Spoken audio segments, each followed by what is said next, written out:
आइए सुनते हैं श्रावण मास कृष्ण पक्ष संकष्टी गणेश चतुर्थी व्रत की कथा। तो बोलिए प्रेम से भगवान गणेश की जय। बहुत समय पहले की बात है।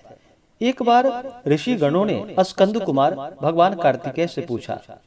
ऋषिगण पूछते हैं कि हे स्कंद कुमार, हे कार्तिकेय, दरिद्रता, शोक, कुष्ठ आदि से विकलांग, शत्रुओं से संतप्त, राज्य से निष्कासित राजा, सदैव दुखी रहने वाले, धनहीन, समस्त उपद्रवों से पीड़ित, विद्याहीन, संतानहीन, घर से निष्कासित लोगों, रोगियों एवं अपने कल्याण की कामना करने वाले लोगों को क्या उपाय करना चाहिए जिससे उनका कल्याण हो और उनके उपरोक्त कष्टों का निवारण हो।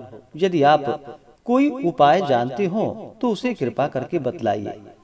स्वामी कार्तिकेय जी ने कहा कि हे ऋषियों, आपने जो प्रश्न किया है उसके निवारणार्थ मैं आप लोगों को एक शुभदायक व्रत बतलाता हूँ, उसे सुनिए। इस व्रत को करने से पृथ्वी के समस्त प्राणी संकटों से मुक्त हो जाते हैं। यह व्रतराज महापुण्यकारी एवं मानवों को सभी कार्यों में सफलता प्रदान करने वाला है। विशेष करके यदि इस व्रत को महिलाएं करें तो उन्हें संतान एवं सौभाग्य की वृद्धि होती है। इस व्रत को धर्मराज युधिष्ठिर ने किया था। पूर्व काल में अपने भाइयों के साथ जब धर्मराज वन में चले गए तो उस वनवास काल में भगवान श्री कृष्ण ने उनसे कहा था।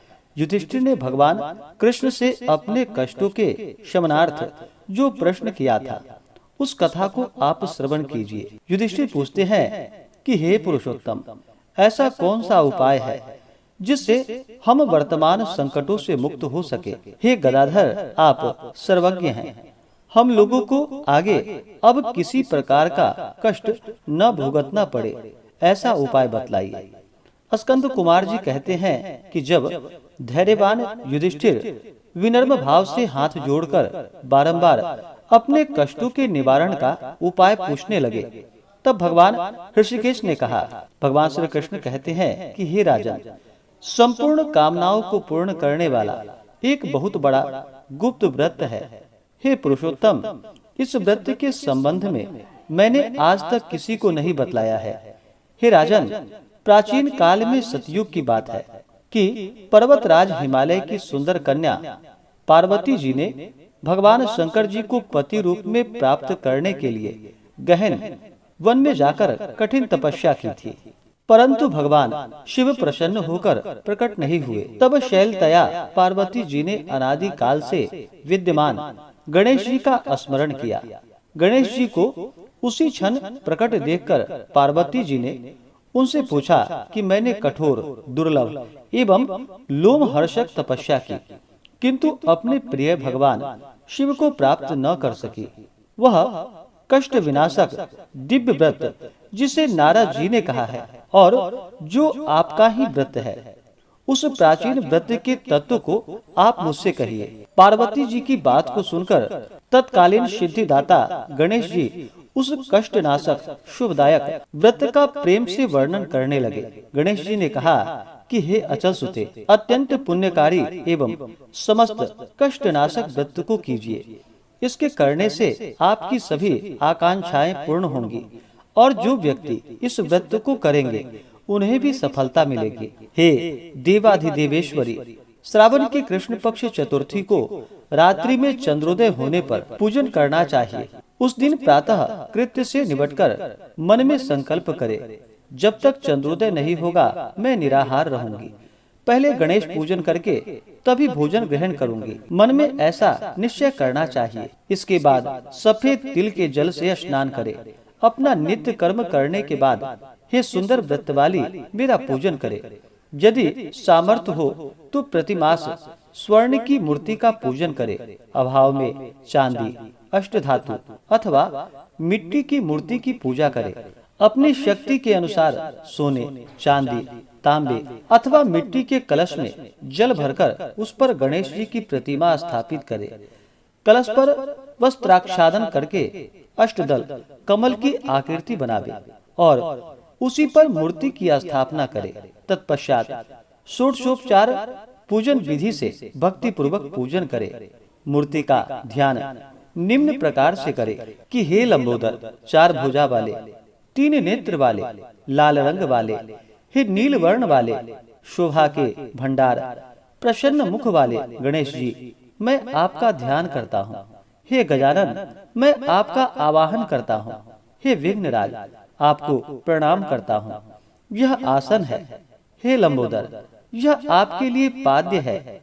हे शंकर सुवन, यह आपके लिए अर्घ्य है। हे उमापुत्र, यह आपके लिए स्नानार्थ जल है।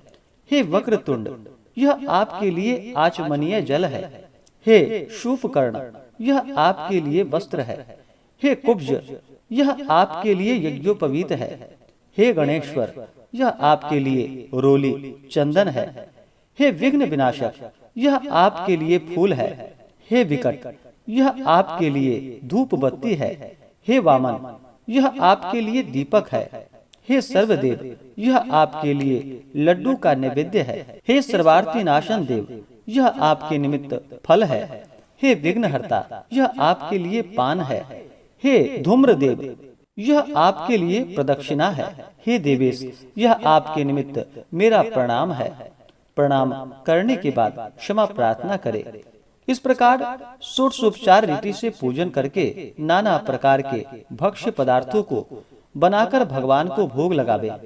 हे देवी, शुद्ध देसी घी में 15 लड्डू बनावे। सर्वप्रथम भगवान को लड्डू अर्पित करके उसमें से 5 लड्डू ब्राह्मण को दे दे। अपने सामर्थ्य के अनुसार दक्षिणा देकर चंद्रोदय होने पर भक्ति भाव से अर्घ्य देवे। तदंतर 5 लड्डू का स्वयं भोजन करे। फिर हे देवी, तुम सभी तिथियों में सर्वोत्तम हो, गणेश जी की परम प्रियतमा हो। हे चतुर्थी, हमारे द्वारा प्रदत्त अर्घ्य ग्रहण करो, तुम्हें प्रणाम है। निम्न प्रकार से चंद्रमा को अर्घ्य प्रदान करे।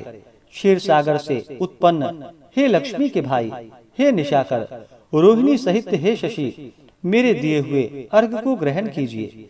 गणेश जी को इस प्रकार प्रणाम करे। हे लंबोदर, आप संपूर्ण इच्छाओं को पूर्ण करने वाले हैं, आपको प्रणाम है। हे समस्त विघ्नों के नाशक, आप मेरी अभिलाषाओं को पूर्ण करे। तत्पश्चात ब्राह्मण की प्रार्थना करे। हे द्विजराज, आपको नमस्कार है। आप साक्षात देव स्वरूप हैं। गणेश जी की प्रसन्नता के लिए हम आपको लड्डू समर्पण कर रहे हैं। आप हम दोनों का उद्धार करने के लिए दक्षिणा सहित इन 5 लड्डुओं को स्वीकार करें। हम आपको प्रणाम करते हैं। इसके बाद ब्राह्मण भोजन कराकर गणेश जी से प्रार्थना करे। यदि इन सब कार्यों के करने की शक्ति न हो तो अपने भाई बंधुओं के साथ दही एवं पूजन में निवेदित पदार्थों का भोजन करे। प्रार्थना करके प्रतिमा का विसर्जन करे और अपने गुरु को अन्न, वस्त्रादि एवं दक्षिणा के साथ मूर्ति देवे। इस प्रकार से विसर्जन करे। हे देवों में श्रेष्ठ गणेश जी, आप अपने स्थान को प्रस्थान कीजिए एवं इस व्रत पूजा के फल को दीजिए। हे सुमुखी, इस प्रकार जीवन भर गणेश चतुर्थी का व्रत करना चाहिए। यदि जन्म भर न हो सके तो 21 वर्ष तक करे। यदि इतना करना भी संभव न हो तो 1 वर्ष तक 12 महीने के व्रत को करे। यदि इतना भी न कर सके तो वर्ष के 1 मास का अवश्य ही व्रत करे और श्रावण कृष्ण चतुर्थी को व्रत का उद्यापन करे। उद्यापन विधि: सर्वप्रथम सर्वशास्त्र वेत्ता गणपति पूजक आचार्य का वरण करे। जो भी आचार्य आते हैं, ब्राह्मण आते हैं, उन्हें वस्त्र देना चाहिए। उनकी आज्ञा के अनुसार शास्त्रोक्त रीति से पूजन करे। अपनी शक्ति के अनुसार 1008, 108, 28 अथवा 8 लड्डू से गणपति का हवन करे। केले के खंभे एवं तोरण आदि से ऊंचा मंडप बनावे। नृत्य, गीत, वाद्यादि से उत्सव करावे। भक्ति युक्त हो गुरु की पूजा करे। अपनी शक्ति के अनुसार सपत्नीक आचार्य को स्वर्ण, गौ, वस्त्र, आभूषण, छत्र, जूता, कमंडलू, भूमि आदि दान करे। हे देवी, गणेश जी की प्रसन्नता के निमित्त आचार्य का पूजन करके उन्हें संतुष्ट करे। इस प्रकार व्रत करने से मैं प्रसन्न होता हूँ। इसमें तनिक भी संदेह नहीं है। जो लोग मेरी पूजा भक्ति भाव से करते हैं, उनकी अभिलाषा मैं पूर्ण कर देता हूँ। श्री कृष्ण जी कहते हैं, हे युधिष्ठिर, प्राचीन काल में स्वयं गणेश जी ने पार्वती जी से कहा था और पार्वती जी ने उसी भांति आराधना की थी। इससे उन्हें सफलता प्राप्त हुई। इसी व्रत के करने से पतिव्रता पार्वती का विवाह शिव जी से हुआ, जिनके साथ आज तक पार्वती जी गणेश जी की कृपा से विहार किया करती हैं। अतः हे महाराज युधिष्ठिर, आप भी इस संकट नाशक व्रत को करें। यह संकटा नाम की चतुर्थी बड़ी शुभकारी है। स्कंद कुमार जी कहते हैं कि भगवान श्री कृष्ण जी के मुख से इस प्रकार संकट नाशक चतुर्थी व्रत को सुनकर, हे महर्षि, पूर्व काल में राज्य प्राप्ति की कामना से युधिष्ठिर ने इस व्रत को किया। इस व्रत के प्रभाव से उन्हें संपूर्ण शत्रुओं का विनाश करके राज्य को प्राप्त किया। इस व्रत के करने से चारों पुरुषार्थ धर्म, अर्थ, काम, मोक्ष सुलभ हो जाते हैं। मनुष्य की आकांक्षाएं पूर्ण होती है और बड़े बड़े शासकों, पदाधिकारियों तक को अपने वश में कर लेते हैं। मनुष्यों पर किसी प्रकार का संकट आने पर इस व्रत को करने से मनुष्य संकट मुक्त हो जाता है। सीता जी के अन्वेषण में पवन कुमार हनुमान जी ने इस व्रत को किया था। पूर्व काल में राजा बलि के संकटग्रस्त होने पर रावण ने भी इस व्रत को किया था। गौतम पत्नी अहिल्या ने पति के द्वारा श्रापग्रस्त होकर पति वियोग के कारण इस व्रत को किया था। इस व्रत के करने से विद्यार्थी को विद्या तथा धनेक्षु को धन की प्राप्ति होती है। संतान की इच्छा करने वाले को संतान प्राप्ति, रोगग्रस्त को व्याधि मुक्ति होती है तथा गणेश जी की कृपा से मनुष्यों के सभी प्रकार के पाप नष्ट हो जाते हैं। इस प्रकार से श्रावण कृष्ण गणेश चतुर्थी व्रत की कथा पूर्ण हुई। तो बोलिए प्रेम से भगवान गणेश की जय।